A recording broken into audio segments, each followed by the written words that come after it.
And welcome to the Simm Bros pod.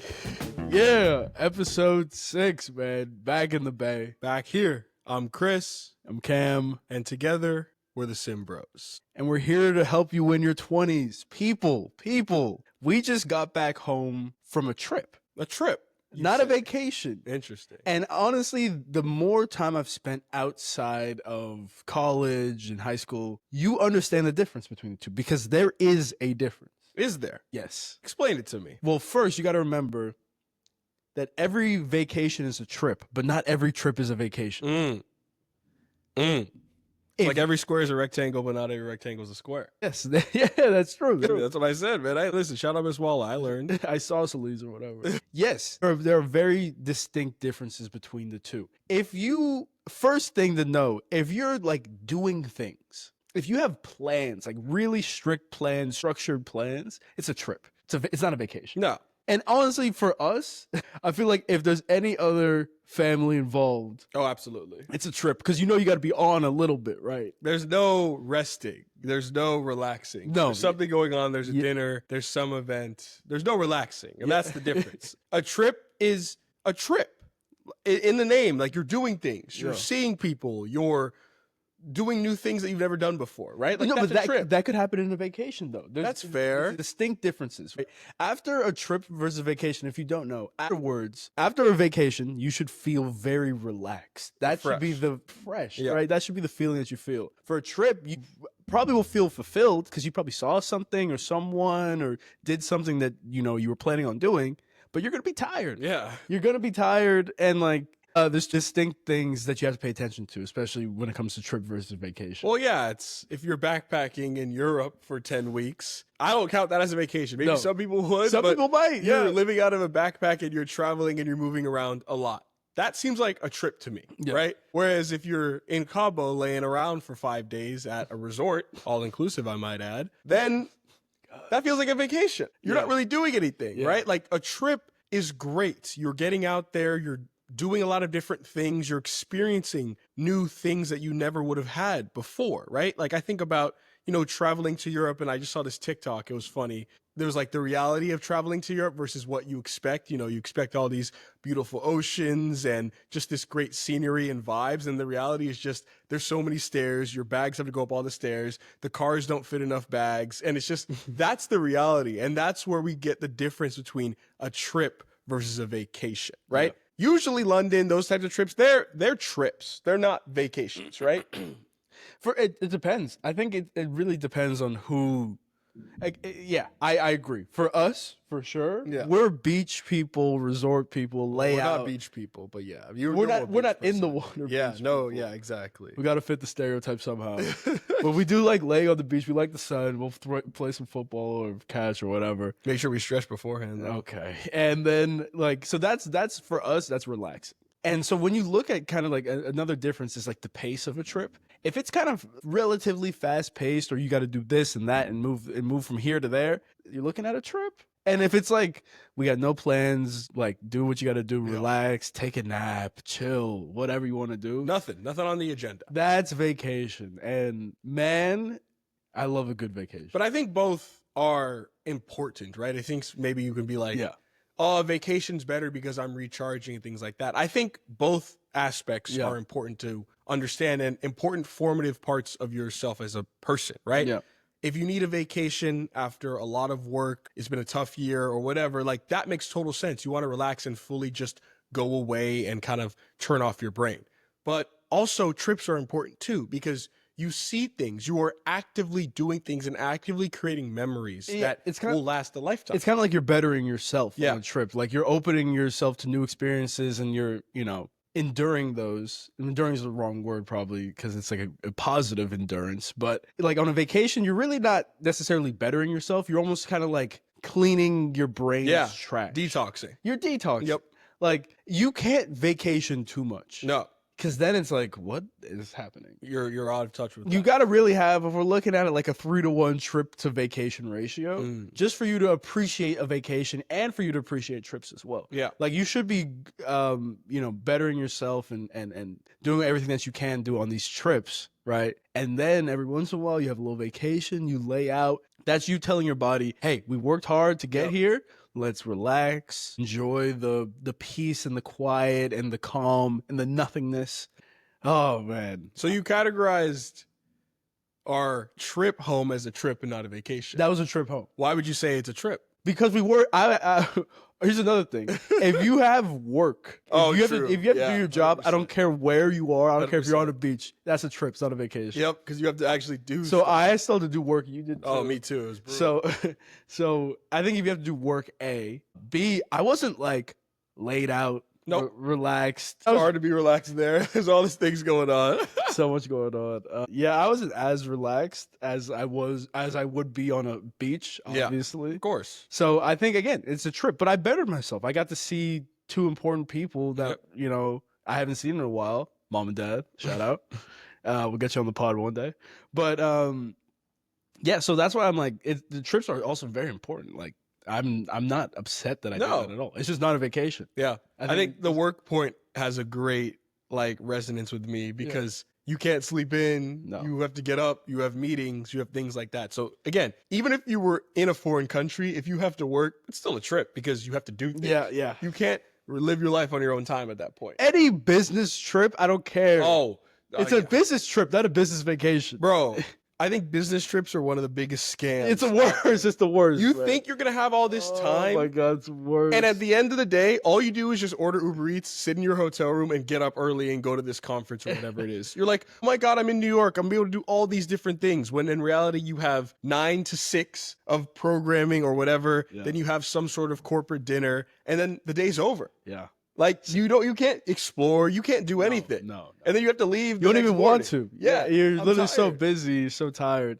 Or you stay up all night going to clubs or gambling. And then you have to still wake up early in the morning. It's even worse. Nah, they're scams. I mean, they're like, I'm going here for business. Yeah, dude, like. The only good thing about business trips is that you don't have to pay for anything. Like, that is true. Being able to put that on the card is helpful. That is nice. And it works out for a lot of us. But I'll take that, but honestly, that payout is not that outcome does not outweigh the turmoil that you just go through on a business trip. You're on all day. And also you are trying to do your own job, but also have all these other things happening. Like, especially if you're at a conference. When I used to be at a startup, I used to go to all these conferences. Yeah.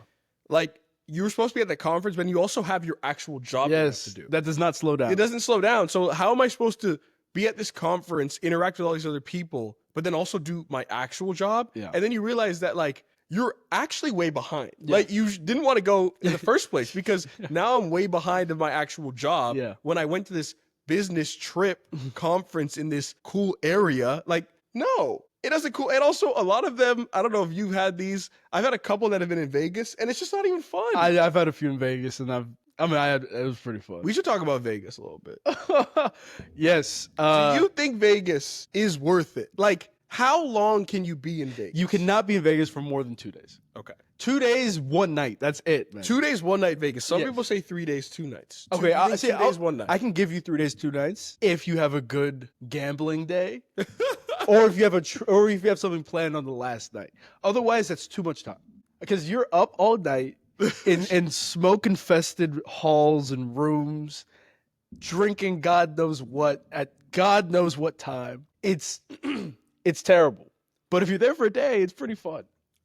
Anything more than 2 days, I think you've overextended yourself. Already. Anything more than 2 nights, absolutely. 2 nights? I can't do 2 days is enough. I think 2 nights. I mean, you're already hitting on it, bro. Like, listen, I understand Vegas is Vegas, and they have things there for that reason. But my hotel lobby should not be a mall. Like, there should not be 10,000 different restaurants. Like, I should not be overstimulated when I get to my hotel. That's true. Like, that's just. I want to chill, right? Like, I get there are casinos and that's Vegas, but my hotel feels like a mall. Yeah. And you can't even get around. There's millions of people going in and out. 'Cause there's just regular locals who are going there for the casinos, right? Like, Ain't no locals? I mean, I don't know. I would hope not. Well, there's other people there. It's like I can't even check into my hotel. No, it's bad. I think one of the craziest things about the Vegas Strip is that buildings are literally across the street from each other. It'll take you about 25 minutes to walk from one building to another across the street, just because these are like some of the biggest hotels ever, right?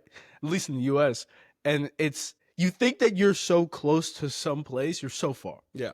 It's actually insane. You're not close. No, you're not close at all. So I just remember walking a lot in the Vegas Strip. Yeah, I'm not a fan of it. I think that if you go, you got absolutely max 2 nights. Max 2. And that's if you have something on the first and the last day. Yeah. Otherwise, if you have nothing on the first or the last day, skip. Skip.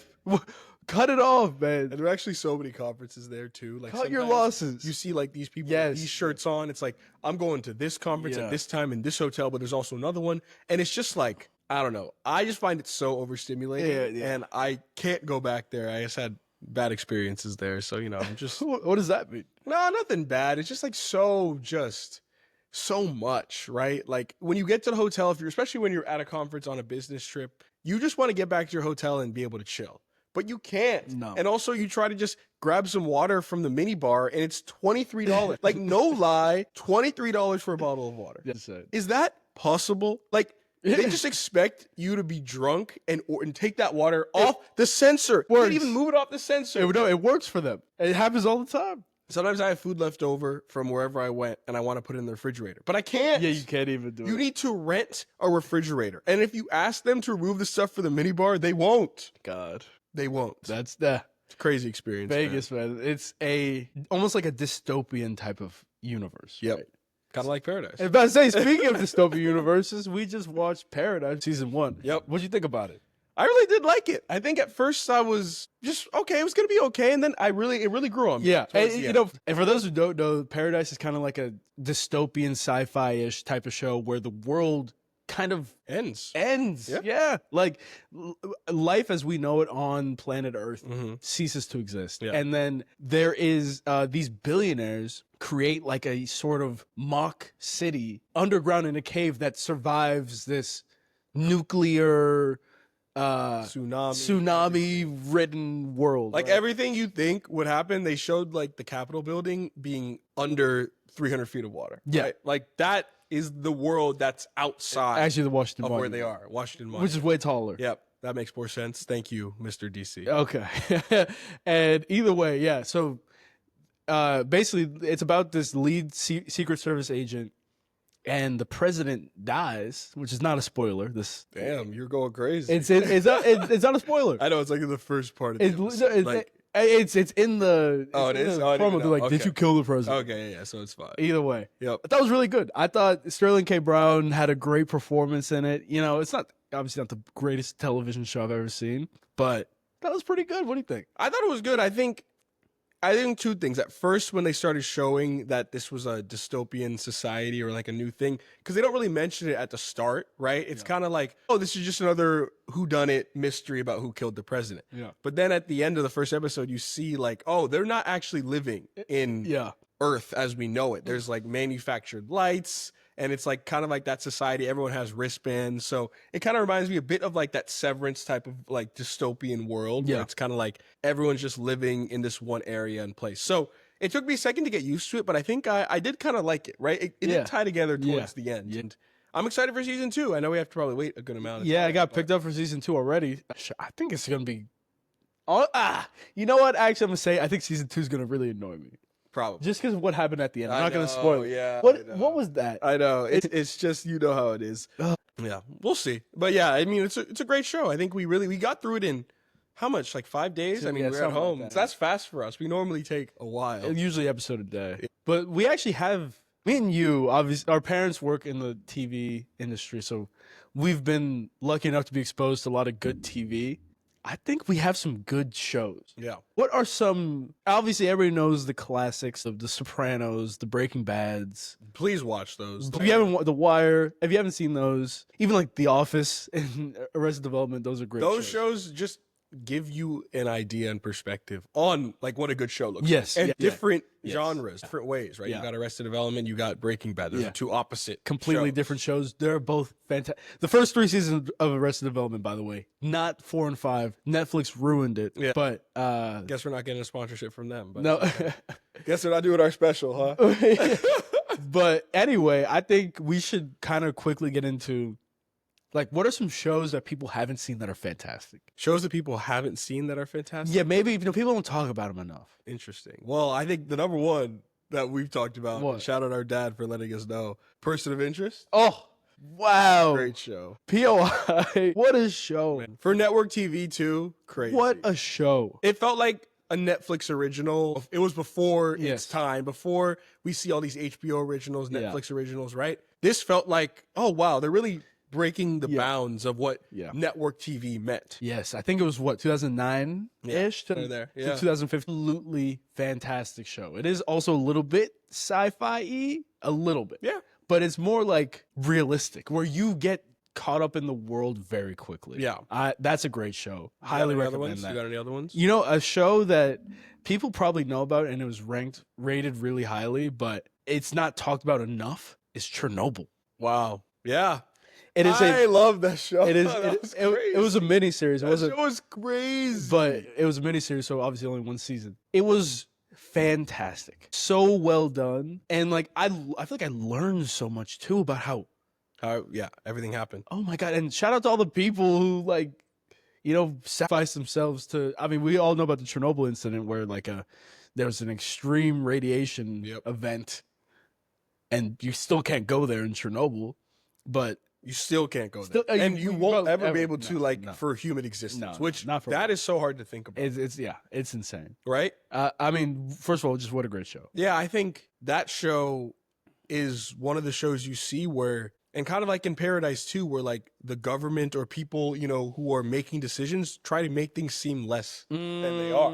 The people who Undersell. were seeing that in Chernobyl were seeing, oh, this radiation's pretty bad. But Yeah. they were telling the public, oh, it's fine. It's not that It's bad. not that bad. When in reality, it was worse than that bad. It was, you couldn't even think. There was like this radiation thermometer or like odometer, whatever it is, and Yeah.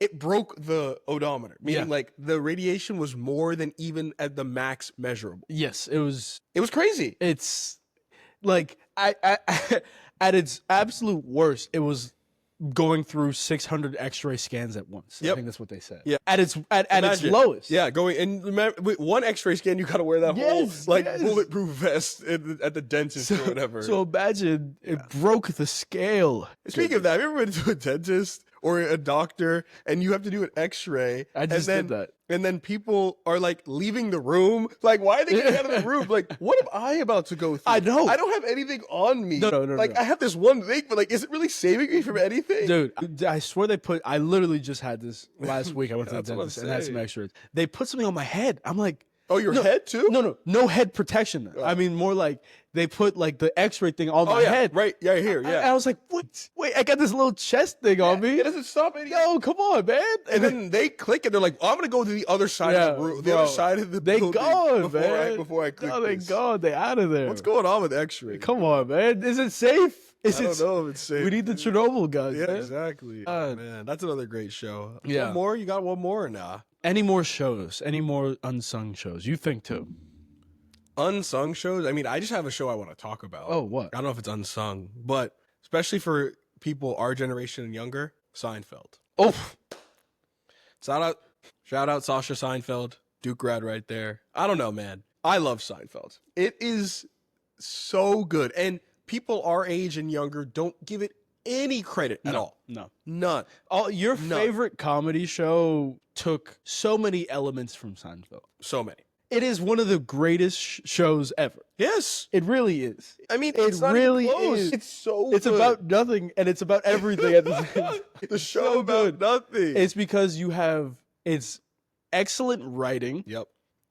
combined with excellent acting. Jerry Seinfeld is not a great actor, No. but he's a fantastic writer.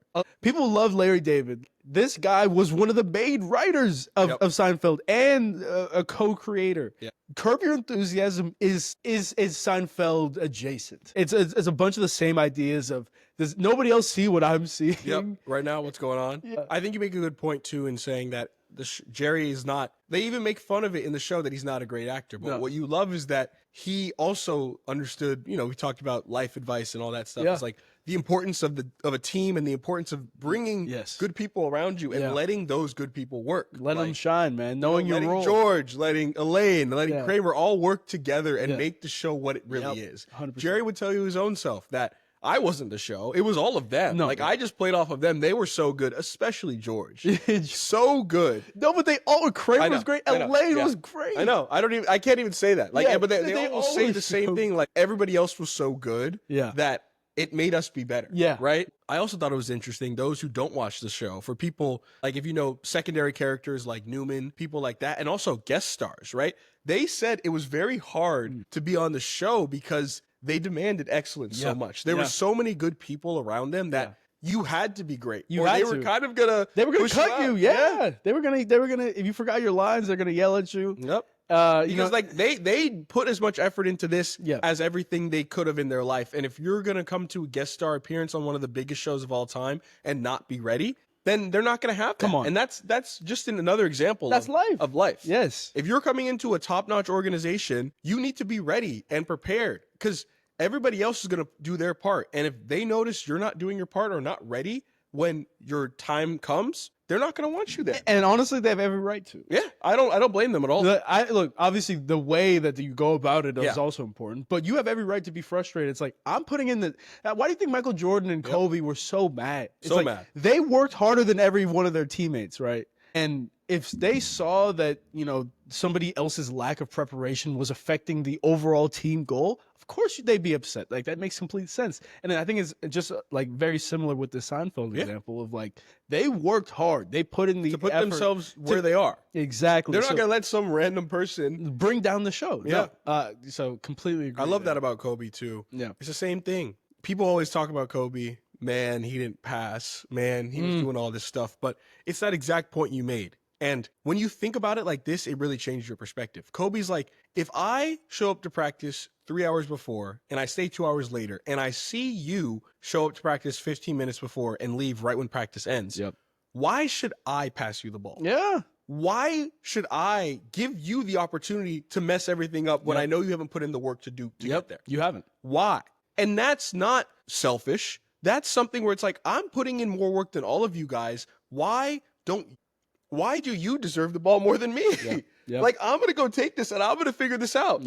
Because it better be on me because I know I put in the work than you who just treats this like it's just, day-to-day thing. So that's the difference, right? And I think thinking about that in the Seinfeld example is the same thing. I mean, it was a legendary show that we were not alive for. It was 89 to 98. So we were not alive for, but we obviously knew people and know people who were. It was an every week thing. You had to showed watch. up. You had to watch. You had to be ready. You had to bring your A game. It's kind of like Sopranos. I guess, one of my friends, Ethan, shout out Ethan, he likes to watch episodes week to week. I'm more of a binger. He likes to watch week to week in every show now? No. Just like shows that are like HBO shows that are live. Damn, that's tough. That is tough. Like, HBO is really the only show that does this, the only like network that does this now because everything's streaming. So they'll just drop a season so you can binge it. But like the Penguin, he was telling me every week he'd watch the Penguin. Interesting. Yeah. You kind of want that experience. I mean, they still keep that experience in. Yeah. I think I like to wait to have all the episodes available. Me too. First. But I'm also not like a super binger where it's like, especially if it's a heavy show, we just watched The Penguin. Shows like that. I don't think Paradise is as heavy of a show. Yeah. But I like to at least like limit to one a day. Because the more when you go to two, especially on like a deep heavy show, you kind of lose you miss the it. emphasis. Yeah, like Succession, right? We could not watch two Succession episodes. Oh God, no. That was just, it would be too much like your brain would be fried. It's not fair. You have to sit with it. Yep, sit with it and talk about it. You have to let it like, I feel like I sound like Kendall Roy, but you have to let it like encapsulate your mind. And like L to the OG. But you actually have to sit with it. Yeah.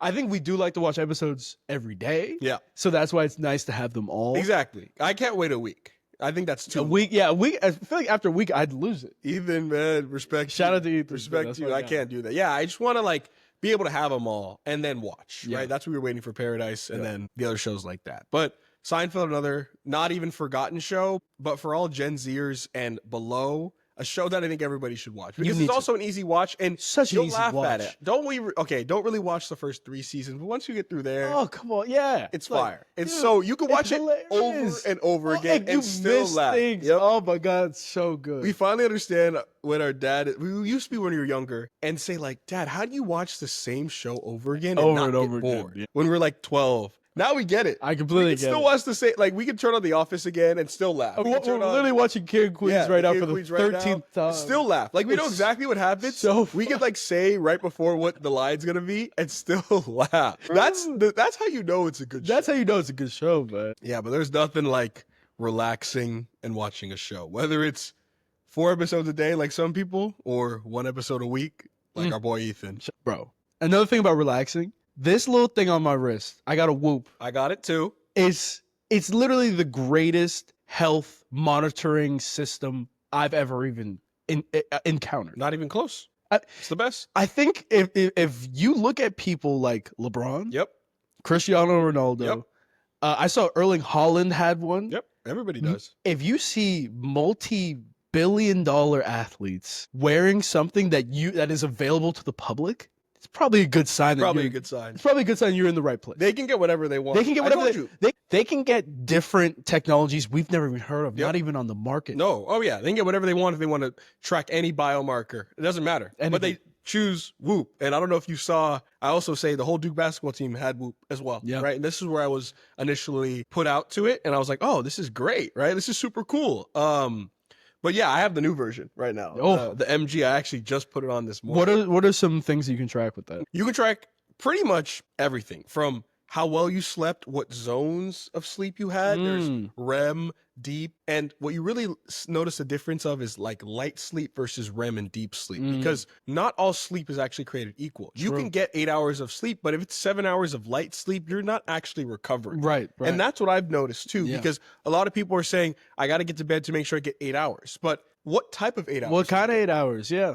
Yeah. In the REM and deep sleep, your brain disposes of its waste. And that's actually where your body recovers. Light sleep is just like another facet of sleep. You're asleep, but your Yep. body's not necessarily recovering. Yep. Your brain's not necessarily disposing of its waste. And that's why a lot of times when you wake up tired, even though I still wake up tired a lot, a lot of the reason for that is because you're not getting quality sleep. Yeah. That, the Whoop can measure a lot of different things, your strain of the day, how many steps you got, all that stuff. And for us as people who are very active, I think Whoops are great, right? The Whoop is great, but I think anyone and everyone should be investing in some sort of fitness wearable. It doesn't have to be a Whoop. We get it. It's a bit more expensive than most things, but for our lives now, you need to be measuring and tracking what you're doing. You do. Because you do. all these things you do, it's like everything in life, compound interest. They compound with each other. Yeah. If you're not consistently getting quality sleep, but you're getting 8 hours, 20 years from now, you might have aged more than you thought, or you might have more problems with your body than you thought.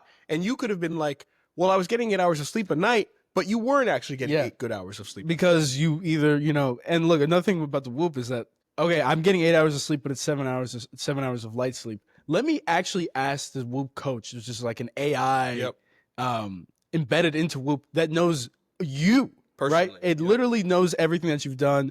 Okay, you've slept like this. When you drank coffee at this time, it affected your sleep like that. Alcohol, et cetera, et cetera. Yep. Let me ask Whoop coach, okay, I'm getting 8 hours, but I'm only getting 7 hours of light sleep. What can I do to improve this? Yeah. Oh, maybe you can stretch before. Yeah. Or make sure it's the temperature in your room is a little bit colder. Yeah. Or get blackout blinds or a sleep mask. There's different things that like you can kind of check out, and then you can test against those. Yeah. And to see which is actually benefiting you in the highest way. Yeah. I have 2 things. One of my good friends, Odell, is actually testing out different things. He's testing out nasal strips while he sleeps this time, seeing how that seeing how that affects his sleep, right? that's how he's testing out. And you can do that with Whoop because you have at the start of every morning a journal. You put in what you did yesterday, how you slept, like, what did you drink, all that stuff, and you can see it. And then, you know, he's going to do a 2-week experiment, and then in 2 weeks see if his sleep got better with the nasal strips versus without the nasal strips. That right? sounds like somebody who's actually trying to improve his health. I mean, that's what we all should be striving for. People think improving your health is like, oh, let me eat a fruit, and that's great. Yeah, do that. But like, there's you know, I think that you can just kind of see a little bit of a difference. Yeah. Last thing on the Whoop, I think the reason why we talk about looking at and tracking things in your health, right? That's important now. I think one of the biggest areas I saw that is drinking alcohol, right? And listen, I don't drink a ton. I'm not someone who's against drinking at all. Like, I will have my fair share of drinks when I want to. But I think one time, it was one day where I drank more than I wanted to, and I saw my Whoop. Whoop gives you a recovery score about how your body recovered every day. And what are the factors that are like that factor? Yeah, some factors are like resting heart rate, quality of sleep. I think it's like the stress level on your body. It takes little readings and it shows your stress level. Your HRV, which is your heart rate variability, which is how many milliseconds your heart beats per something like that. There's a lot of stats going on, right?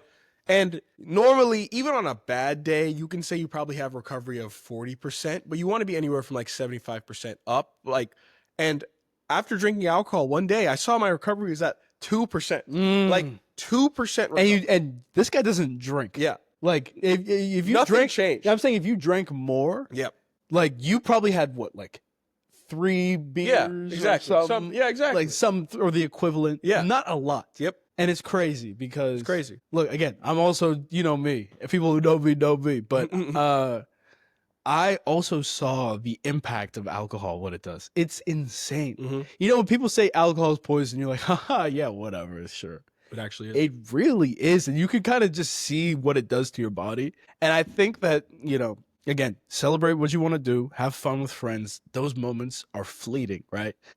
Enjoy those and maximize that. I understand. Yeah. But again, it's all the importance of just having a wearable. And we talk about this, just being conscious about when you do things. That is everything. Just be conscious. Hey, this is what's going to happen, right? No accidentally doing anything. I was talking to my friends about like eating peanut butter, and the same thing. It's like when you're consciously eating peanut butter and spoonful, like you don't realize that's crazy. The amount of fat and calories you're eating. Yeah. But when you're just conscious about eating it and knowing this is how much I'm actually eating, you'll be way better and you won't gain or lose weight. Yes. That way. And it's all about being conscious. 100%. I think that, like, you know, people are like, whoa, I don't want to be too conscious because then, you know, I start to get to a problem. I think there's a line. I don't think it's a fine line between consciousness of what you're doing and what you're putting in your body versus over-analysis. Yeah, like hypochondria. Yeah, like all that just be conscious about it. Yep, that's all. Do what you, like, literally, like, no, we're just not doing anything accidentally. Yes, that's great. Don't do anything accidentally. You'll never get anywhere you want to go accidentally. Oh, I was drunk accidentally. Oh, I accidentally ate this whole jar of peanut butter. Like, no. You can't be accidental. No, we're not doing that anymore. Conscious. You guys, we're too old to be doing that accidentally. So be conscious about it. And if you're conscious about it, that's okay. Yeah. Like, I'm going out with friends, I'm going to drink. Dude, that's fantastic. Yeah. Speaking of never doing something accidentally, it's kind of the same thing with working out and going to the gym. You never want to accidentally do a workout, right? You need to be focused and understand, okay, what am I going to do today? Am I trying to get stronger? Yeah. Am I trying to get faster? Yes. Having a goal of what you want to do at the gym, or really just get in life, is important because there's a law of diminishing returns, right? So if I, want to go to the gym and I want to do chest, right? And I do every incline chest press possible. Yeah. I really wasted my time. If I do 5 incline chest press exercises, I wasted my time on your upper chest is already pumped at that point. I did waste my time on 4 exercises. If I was conscious, I could be like, oh, maybe I want to hit lower chest or hit tries a little bit. Whatever the case might be. It's always good to just be a little bit more conscious about what you do. Here's another thing. Don't say you don't have time to do something. Don't say that. Mm-hmm. If you don't want to do it, don't do it. That's fine. Whatever the case may be. It doesn't have to be for the gym. It doesn't have to be for anything like that. Yeah. If you don't want to do it, don't do it. Yep. But if you want to do it, your time is not a limiting factor. Make time for it. It should never be a limiting factor. Make time for it. Don't say you don't have time to go to the gym. You do. You do. Maybe you haven't found it. Yep. But you got to make it. That's the whole point. Is like you have to maybe wake up 10 minutes earlier, go to sleep 30 minutes earlier to give yourself more time in the day. Whatever the case may be. Or don't scroll for 30 minutes. Or don't doom scroll. Or if you need to go to the gym, scroll while you're on the Stairmaster. Or scroll while you're on the treadmill. Yes. Like, those are things that even I have said, because I've thought the ability, you know, because I've thought the same thing. I'll never say I don't have time. And honestly, right now, time is very limited. You really don't have much time. A lot of different things, but I've started doing things where, you know, for editing videos and doing that stuff, like I'll just do it on a treadmill or do it when I'm on the Stairmaster, right? Do something else while you're doing another multitask, right? I know, Get some exercise while you're editing a video, and then it's 2 birds in 1 stone. As opposed to mindlessly doing, you know, mindlessly editing while you're on the couch versus mindlessly editing while you're walking around. Right? That helps you out. Yeah, multitasking is great. You know, and it doesn't have to be just with the gym. Like it can be with other stuff, other aspects of your life. If you want to, you know, read a book, I always go to that. You want to cook more meals at home. But put on a podcast while you cook a meal. Turn on the TV while you cook a meal. Like, you can do things and still get some of your fixes while doing something else. Agreed. Because because the worst mistake you'll ever make, because when you see at the end of your life, when you actually don't have time, when your life is actually running out, you'll realize that you could have made so much more time. You can always make time. You can always make time. That's it. You know who ran out of time last night? New York Knicks. Go New York, go New York, go. Ooh, we have the finals. They are set. Yeah. Who's who? Battle of the Midwest. God, here we go. Indiana Pacers, Oklahoma City Thunder. I think Indiana's more west than Oklahoma, right? I guess. I don't know. You're better at the map. No, I'm terrible at geography. But either way, yeah, we got David Stern's worst nightmare, Adam Silver's worst nightmare, Indiana versus OKC Finals. It will be good basketball. I think it'll be a good series.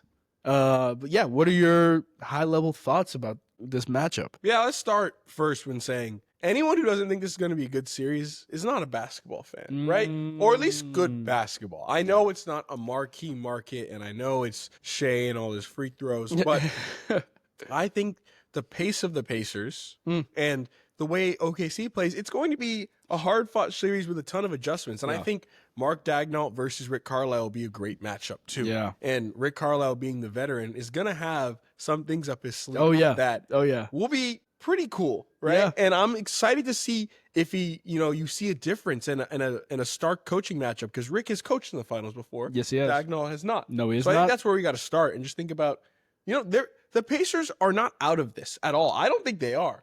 Do you? Not at all. I think that, especially when you look at the Pacers, their number 2 guy, and sometimes even their number 1 guy, Pascal Siakam, has done this before. Yep. And I think that's super important, especially going up against, obviously he's on a young team himself, but going up against an even younger team, the youngest team in the NBA, with no finals experience besides Alex Caruso, who's obviously leading. He's not really leading the charge for them, but he is obviously a vocal leader. I think that's important when you look at experience, right? Rick Carlisle is a championship coach who coached the Dallas Mavericks to beat that Miami Heat team in 2011. One of the greatest upsets of all time. Yes. And also we forget that they beat the Lakers, they beat the Thunder, and they beat the Spurs that in the West. Like, that's even tougher. Well, Dirk's that's one of the greatest runs you'll see ever by a team by Dirk literally carried that. Yes. They had no business. I forgot what seed they were, but they had no business. I think they were up there. But you know who his assistant is basically offensive defensive coordinator for? Who? Terry Stotts. Wow. And Dwayne Casey. Wow. So that's pretty cool. That's cool. Good coaches, for those who don't know. But anyway, yeah, this Thunder team is scary. Yep. And I think if you're going up against them, there's so many different things you have to worry about. It's like, okay, maybe we'll force Shea to take bad shots, and then it's like, okay, well, Chet's gonna get the offensive rebound, or he'll pass to J-Dub, and J-Dub will have 30.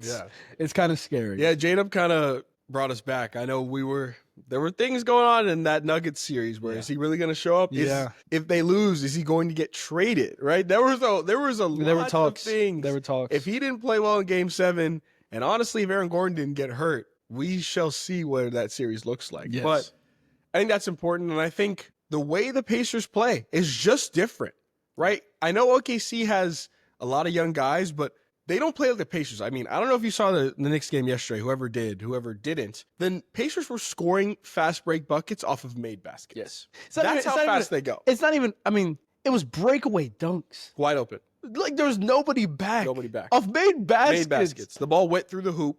The Pacers my God. inbounded the ball. Coach's and then got a nightmare. That's So, literally the worst possible. Again, but that's how they play. And then they score, and then they pick you up full court. And it never ends. Oh, no. The picking up a full court is insane to watch. Yeah. Brunson was never breathing. Yep. He never could get like a deep breath. Yeah. Like Nemhard was there at all times. Yep. Neesmith was there at all times. They go by, and then Brunson finally crosses half court, and there's only 16 seconds left on the clock.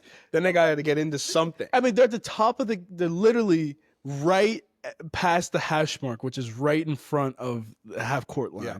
And they're setting up their offense. And Brunson has his back to the basket with 11 seconds left on the clock. And you have to, force a shot. It's insane. Yep. It really is. And honestly, that's a shout out to Rick Carlisle, who is a great coach. Mm-hmm. And also, he does something that you and I always talk about. He knows when to challenge. Yeah. Can you tell me and tell the audience, when is a good time to challenge? This is a big deal. And I think it's especially a big deal in the playoffs. And people aren't getting it. First of all, challenges in the NBA are a lot different than they are in football. We're used to football challenges, you get 2. Yes. And if you win 2, you get a third. But you also automatically get 2. Yeah. But in the NBA, you start with 1. And if you win that challenge, you get another one. But we'll never get a third, right? Yes. So the max you can get in the NBA is 2 versus the max you can get in the NFL is 3. And also, if you get one wrong, you're done. Yep, you're done. In the NFL, if you get one wrong, you still have another one to Yes. So challenging now is probably one of the bigger things you have to see in coaching matchups, right? There are countless examples of Carlisle challenging a play that literally got them the ball back and remove points from the basket. Okay, right? so here's our criteria of when it is appropriate to challenge a call in the first half. Yeah. Second half, especially when the clock's down, challenge whenever, because you use it or lose it, right? Yeah. But in the first half, it's extremely important because there could be a situation later where you might need it. Yeah. Here's everything you need to challenge a call in the first half in the NBA. It has to A, remove a foul from a player on your team, a premier player, I might add, from your team. B, it has to potentially add a foul to a premier player on the opposing team. Mm-hmm. C, it either has to add points to your total score, or D, it has to remove points from their score. And it has to do either A and C or B and D. Yeah, it shouldn't be a possession battle here. I don't care if the ball went out of bounds off them. It doesn't matter. It doesn't matter. It doesn't matter. Then once you use that challenge, you only have one left. Yes. Whereas opposed to if you saved that challenge for the second half or only did it based off the criteria Cam mentioned, you could have 2. Right. And if you're making that challenge in the first half on a foul or putting points on the board or taking points off the board, those are actual things that will matter in the game, right? In early possession, I know we say a game is a long game, but in early possession, at the end of the day, really doesn't matter. It doesn't matter. A possession in the first quarter is not the same as a possession in the fourth quarter. No, not at all. Not at all. Rick Carlisle had one of the greatest first half challenges of all time. Like, I think it's the best one I've ever seen. We talked about it immediately after. Yeah. Karl Anthony Towns got an and 1. Yep. Okay, so potential for 3 points, and the foul was on Tyrese Halliburton. Yep. Okay, and it was kind of a controversial block charge foul. A little bit of like a hook or whatever. It could have gone either way. It could have gone either way. Cat had 2 fouls. Yes, in the second Cat quarter. also had 2 fouls in the second quarter. So this is important. He challenged the call. The call got reversed. So A, it took the basket off, and obviously there's no free throw. Mm-hmm. It removed a foul from Tyrese Halliburton, and it gave Cat his 3rd foul. He was out for the rest of the second half. There was like 6 minutes left in the second quarter.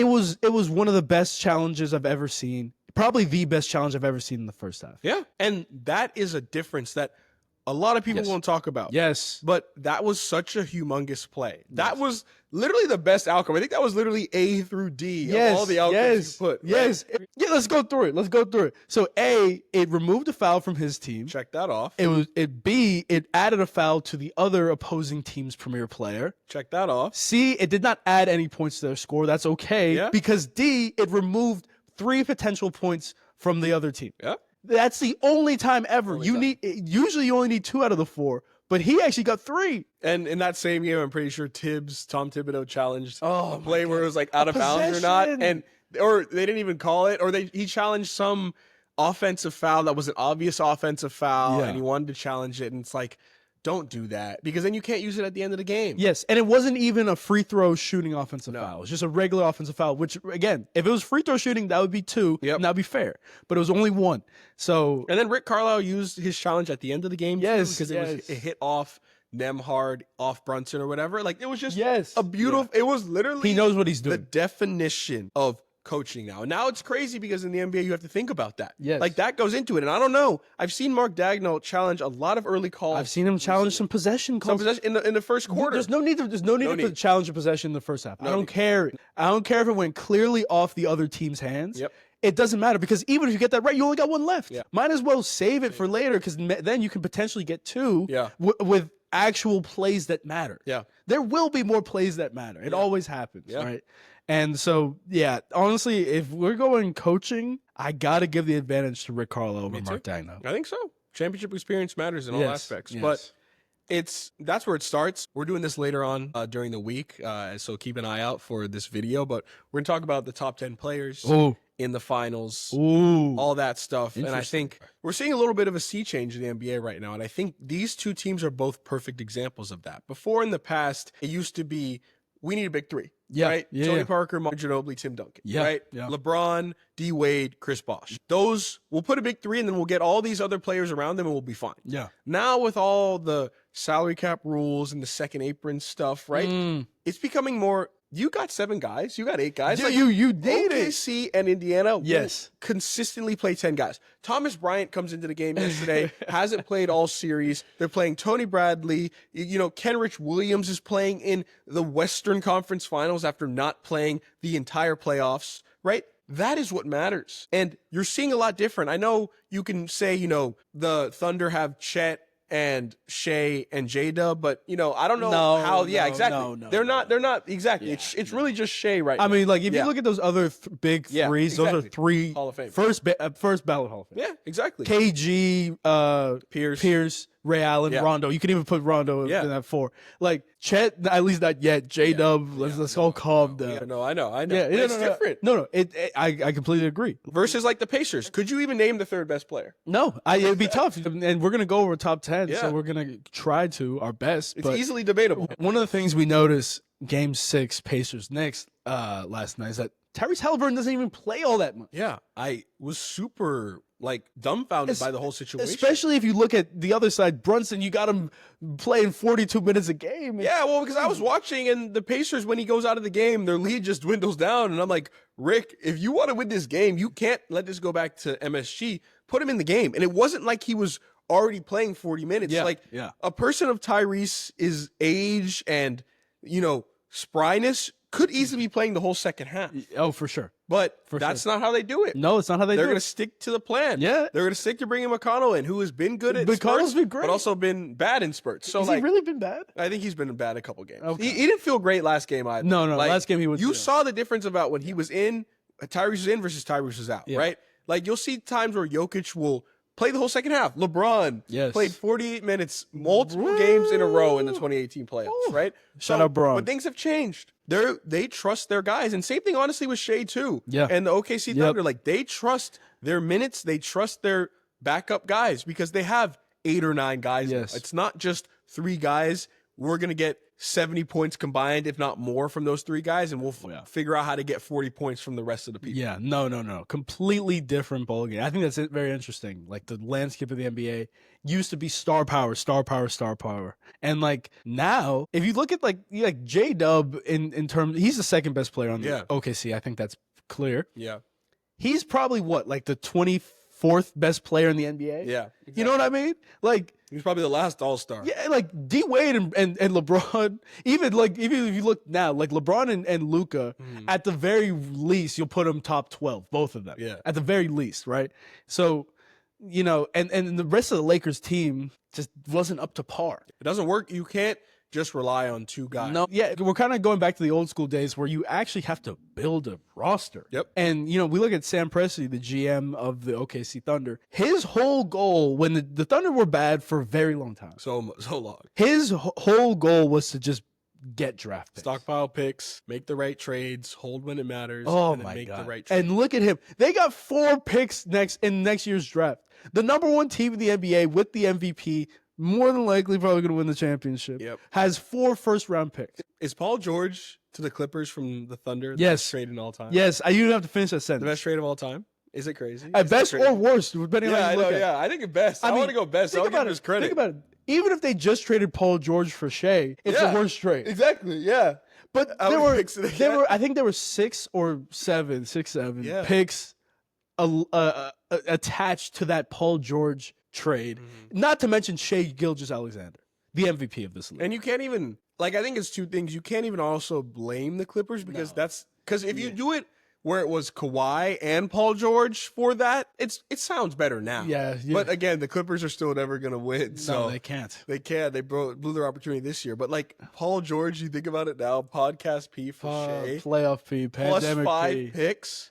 Like it's just unbelievable. So It's ridiculous, man. that's crazy. That is- Paul George started the OKC dynasty, and honestly, he kind of started this Indiana dynasty. If you think about it, Yeah, when they a while traded ago. Oladipo and who was it again? I forgot. Sabonis. Oladipo and Sabonis for Saboner. Paul George, right? Yes. Then they did that and got Sabonis and traded that for Halliburton. Yep. And then they got all these other picks. And now look what happened. Yep. All because of trading Paul George both times. Oh So my- Philly, if you're out there, Daryl Morey, you want to win, just trade Paul George. Yep. You might not be able to get anything from him, but who knows? They'll probably become good players because that's just what That's just what happens, man. This is like when you take a game-winning shot on Paul George. It's probably going to go in. That's a bad shot, man. That's a bad shot. All right, Damian Lillard. Like, Look, it's Dame. He's done that already before. It's like, yeah. Dame pulls from there. Like you better get out there. Oh man, you better. Yeah, Anyway, I'm excited for the finals. Should be a good series. I'm excited for it. Yeah. So, what's your initial thoughts on the series price? Like, how many games do you think it's gonna go? Who's gonna win? Well, I'm not a gambling man. Vegas will beg to differ. Fair enough. But I did look up the series price, and it is at Indiana plus 460 to win the series. Oklahoma City minus 675. Okay, see, heavy favorite. Extremely heavy. You need to bet $675 to win 100. Yes. That's how much. And you need to bet $100 to win 460 for the Pacers. So just looking at that, I think it's disgusting. I think those odds minus 675 is not even worth it. If I was gonna like sprinkle a little something, I would sprinkle on Pacers 460. I don't think they're gonna win. I really don't think they're gonna win. But 675 is ridiculous. I don't have the lines in front of you or the like lines for the exact number of games.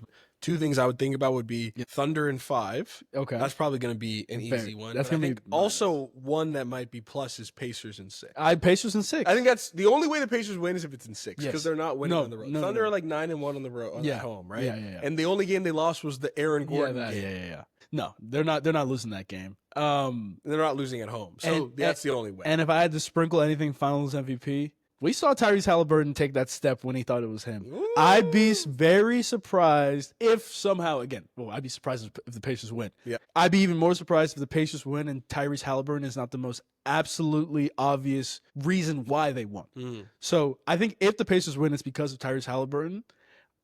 I would sprinkle a little bit of something on him finals MVP. That said, it's not going to be anybody on the Thunder other than Shea. Yeah, it literally can't be. It won't be Also, because Shea is just that much better than everybody. like the whole reason why Pascal got it over Tyrese is he averaged more points than Tyrese did, and that's one of the biggest factors. And here. Tyrese is like a different type of a player. Exactly. So like Shea, if you average the most amount of points and you win, you're gonna win Finals MVP. We saw that last year with Jason Tatum and Jaylen Brown. Yep. Jaylen Brown averaged more points, and he was clamping up Luka. Yeah. So He takes that matchup personally. Yeah, he did. That's a story for a different. He really did. So I don't know why. he really did. So if I had to sprinkle, I would sprinkle Pacers in 6, Pacers series price money line. Actually, I wouldn't even skip that. I would do Pacers in 6, and then just because it's better odds, and I don't see them winning in 4, 5, or 7. No. So yes, and then I would also sprinkle a little bit on Tyrese Finals MVP, and then Shea is going to be minus odds. I would be surprised if anybody besides him was. We're probably going to agree on what we think the series goes. As much as we love the Pacers, I mean, I have Thunder in 5. I got it. Yeah, gentlemen's. Yeah. I just think they're too much. There's so many different weapons to throw. The arsenal is ridiculous. Yeah. Like, and they can run up and down. Yes. Too. Yes, they can. That's the whole thing is they have a deep team. Like, obviously the Knicks were so, really weakened and exhausted from the pace of play. And from every series coming up to that, right? Yes. Thunder have had a lot of rest. They've taken care of series pretty easily besides the Nuggets one. And they still have so many people. Yeah. So, the Pacers' pace of play is not going to be as big of a factor as it was in the next series. Yeah. So, that would be interesting. Yeah, it'll be seen. And they got a lot of guards to guard Tyrese. I think if Pascal and if especially like Nesmith and Nembhard can really make plays off the catch after a Tyrese pass and really stretch the defense that way, I think that will be helpful. And I will give him a chance because people like DiVincenzo and Nickeil Alexander-Walker on the Wolves, they're more catch and shoot players as opposed to Nesmith and a lot of people on the Pacers who can actually make plays out of drives. Because Ant was getting doubled, he would pass the ball, and then it would kind of be like, is Nickeil really going to make a play here? Is DiVincenzo really going to make a layup here? Whereas they're more just like, hey, they're open for three, let's take a three, right? But Nesmith, Nembhard, they can make plays off the catch out of a Tyrese pass, out of a double team, and play 4-on-3. So that would be interesting. That would be if very they can do that. But Tyrese is a great passer. They're gonna have to. The Thunder are gonna have to be careful with doubling him. Yep. It's almost like Jokic. He wanted to be double. He absolutely would love to be double because that means somebody's open. Yeah. So even if they X out the corner, the weak side corner, I think they're gonna have to guard Tyrese 1-on-1. And honestly, like Lou Dort can do that. I think he can. I think. Yeah, it'll be interesting. A lot of the high pick and rolls, and maybe not even roll with Miles Turner, get Isaiah Hartenstein out of the paint. But sure. Either way, it should be. I think it'll be a fun series. Yeah, I don't know if it'll be a good one. It might be competitive, and then the Thunder just like they might just pull away. Yeah, like this might be how it goes. The Pacers might have a chance. It kind of like felt like the Pacers Boston series, right? That series was a lot closer last year than people thought. I will say though, if there's like 2 minutes left in the game and it's a tie game, who do you like in that scenario? I mean, give me the Pacers. I like the Pacers. I would rather be the Pacers. Me I think too. They're going to be less. Me too. They have the better coach. They're less likely to tense up. Yeah, and make unforced errors. Yeah. They're obviously the more experienced, older team. So interesting. If the Pacers can keep it close towards the end, I like them to close it out. That's obviously way easier said than done. So we will see. But yeah, that said, you got a challenge this week for us or what? Yeah, challenge. It's coming up out the dome. Yeah, challenge of the week. I do got one. It's for you to stop saying, I don't have time for something that you want to do. That you've been saying you want to do forever. Find something that you want to do that you've been putting off. Actually do it this week. Make the time. See how it feels. Yep. Right? And write that down. Find it. Right. And it could be anything. It could even be 5 minutes. Hey, I wanted to take 5 minutes to read this morning.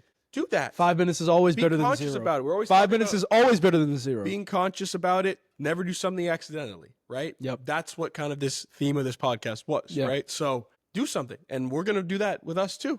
Find time for something we can do and write it down and give yourself credit for finding that time. Amen.